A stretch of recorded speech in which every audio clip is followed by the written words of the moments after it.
Fala galera, beleza? Nesse vídeo eu vou falar sobre IAM, que é o serviço de Identity and Access Management, que é gerenciamento de acesso e identidade. Então é um serviço que você utiliza para gerenciar os acessos dos usuários que vão acessar a sua conta AWS, né? Como é uma infraestrutura, você precisa ter um bom gerenciamento. Então galera, como eu falei, ele é um serviço de gerenciamento de acesso e identidade. Ele é uma solução completa de IAM, então ele tem todos os recursos, você não paga nada por isso, ele acaba sendo de graça, né? Mas deveria mesmo ser de graça, então beleza, não é nenhum benefício, é o padrão. Aí ele gerencia usuários, grupos, roles e políticas. Então roles eu falo já já, mas políticas é basicamente o que o usuário pode fazer. Então a política é gerenciar EC2, trabalhar com RDS, pode ser SNS, pode fazer o que você quiser. Outra coisa legal, ele já tem suporte nativo MFA, então você consegue lá habilitar um MFA, um token, o que você quiser, para trabalhar, para os usuários terem um pouco mais de segurança, né?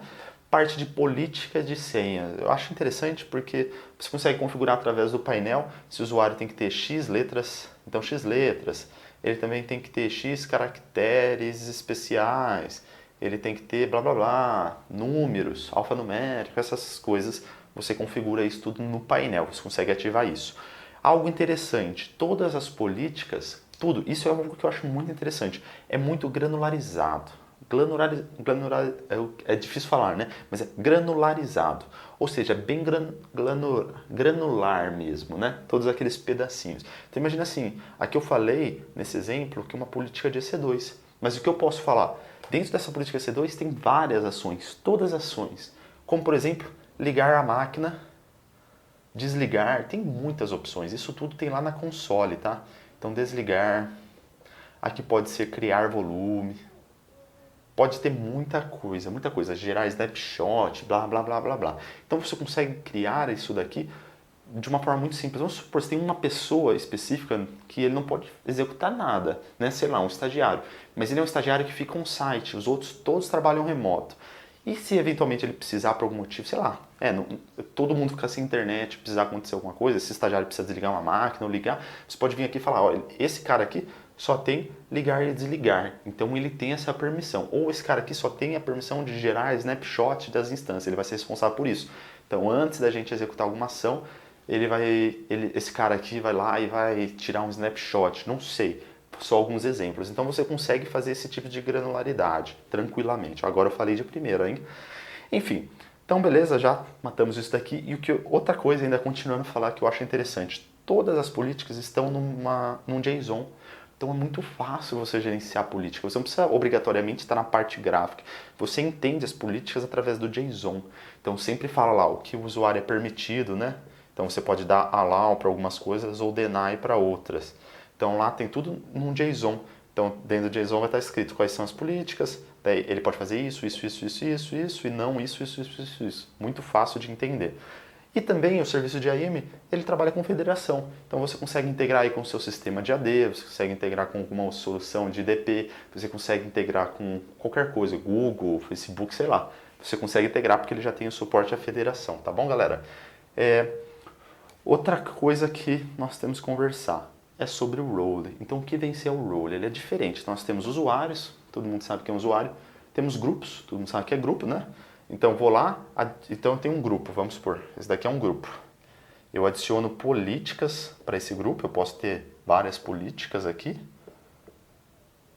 E esse grupo, todo mundo que eu anexar nesse grupo, ele vai ter esses, então usuário 1, né? Usuário 1, usuário 2, eles vão ter todas essas políticas, porque o grupo tem acesso. Mas tem uma outra coisa que se chama role na AWS, que é algo muito, muito interessante mesmo. Então, vamos supor que, vou até apagar essa parte, vou colocar role.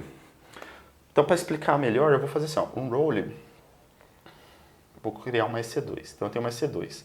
Vamos supor que essa EC2, ela tem um command line interface que precisa executar uma ação dentro da AWS. Essa ação pode ser a execução de um snapshot, por exemplo.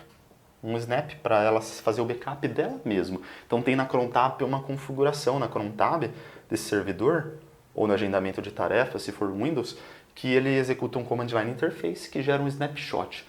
Porém, galera, ele não vai ter ação a isso. Então, como eu faria? Eu usaria um role. Então, eu vou lá na AWS, eu crio um role, O desenho do role é como se fosse um chapéuzinho, tá? Então tá aqui, ó. Esse é o role. Aí eu atribuo para esse role várias políticas. Política 1, política 2, eu vou adicionando. E aí que eu faço no painel da AWS, eu anexo essa role para essa EC2.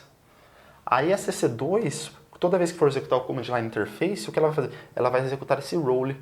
Aí ela vai pegar uma chave desse role, coisa que acontece lá por trás que você não vai saber, e ela vai lá e vai executar um snap.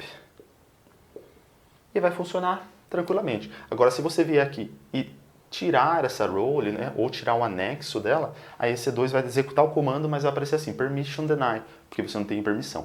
Então, o role não funciona apenas para recursos, tá, galera?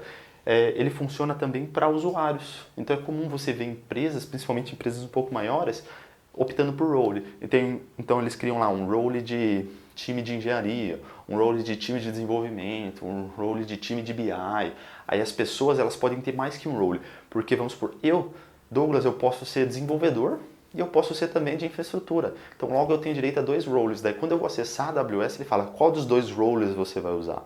Então isso é possível. Já com grupo, ele não vai perguntar para você, Douglas, qual grupo você quer usar? Entendeu? Então isso é uma grande diferença e é algo que, né, vocês vão notar no tempo a tempo. E o role, falando mais um detalhe muito importante, ele é muito usado para Lambda também, tá, pessoal? Então você tem lá o seu Lambda, sua função Lambda, você assina um role para essa função para ela executar atividades na sua infraestrutura, como por exemplo atividades de parar servidores, subir servidores e assim por diante, tá bom, galera? Então espero que vocês tenham entendido. É um serviço simples, porém aí se você aprender o role, você já sabe tudo, né?